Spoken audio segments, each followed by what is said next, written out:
హరీష్ రావు గౌరవ స్పీకర్ గారికి దయచేసి, ఎందుకంటే ఇక్కడ పెద్దలు పోచారం శ్రీనివాసరెడ్డి గారు స్పీకర్గా పనిచేసిన వాళ్ళు కూడా చాలామంది ఉన్నారు. Cabinet is a collective decision. నేను చాలా సంవత్సరాల నుంచి సభలో ఉన్న తప్ప మంత్రి లేచి ఇంకొక మంత్రిని ప్రశ్నలు అడిగేటువంటి సంస్కృతి ఉండదు. బికాజ్ క్యాబినెట్ అనేది ఒక కలెక్టివ్ డెసిషన్. మంత్రి అనేది ఒక పోర్ట్ఫోలియో చూసినా అన్ని శాఖలకు సమానమైనటువంటి బాధ్యతను మంత్రి కలిగి ఉంటాడు.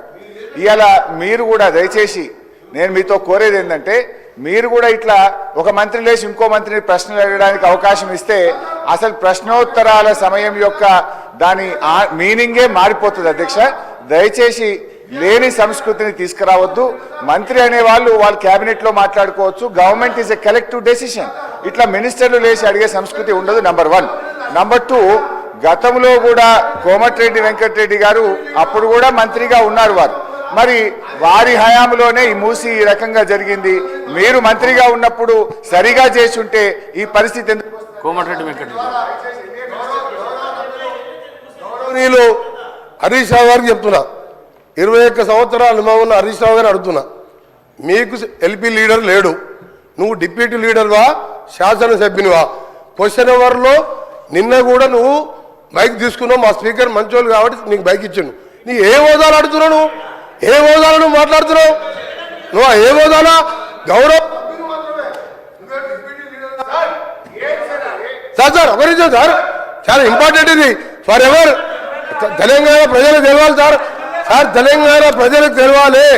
తెలంగాణ ప్రజలకు ప్రతిపక్ష నాయకుడు సంవత్సర కాలంగా సభకు రాకపోవడం ఈ సభనే కాదు, తెలంగాణ ప్రజలని అవమానపరిచినట్టుగా ప్రజలందరూ అనుకుంటారు. అధ్యక్ష, ఈయన డిప్యూటీ లీడరా సార్? ఈయన కార్యవర్గం ఏర్పాటు చేసినా ప్రతిసారి ఈయనకి ఎందుకు ఇస్తున్నాము అంటే మిమ్మల్ని అడగలేడు. ఆయన అడిగే హక్కు లేదు. ఆయన మామూలు ఎమ్మెల్యే మాత్రమే. అందుకనే గౌరవ చెప్తున్నా, నా బాధతోని నల్గొండ ప్రజల కడుపులో ఆవేదన, ఫ్లోరైడ్ మూసి నీళ్లు చచ్చిపోతున్నారు సార్. మధ్యలో పేదవాళ్ళు, డబ్బున్న వాళ్ళు హైదరాబాద్కి వచ్చిండ్రు, డబ్బు లేని దళితులు, గిరిజనులు నల్గొండలు చచ్చిపోతున్నారు. అంత కనికరం లేదు సార్ వీళ్లకు. ఎస్ఎల్బిసి సొరంగం 70% పూర్తి చేసాం.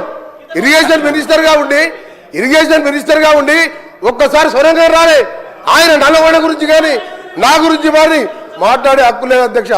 ఆయన ఒక గౌరవ శాసనసభ్యుడు మాత్రమే, డిప్యూటీ లీడర్ కాదు, సిఎల్పి సెక్రటరీ కాదు, లీడర్ లేడు వాళ్లకు. వాళ్ళ సార్ మాట్లాడేది.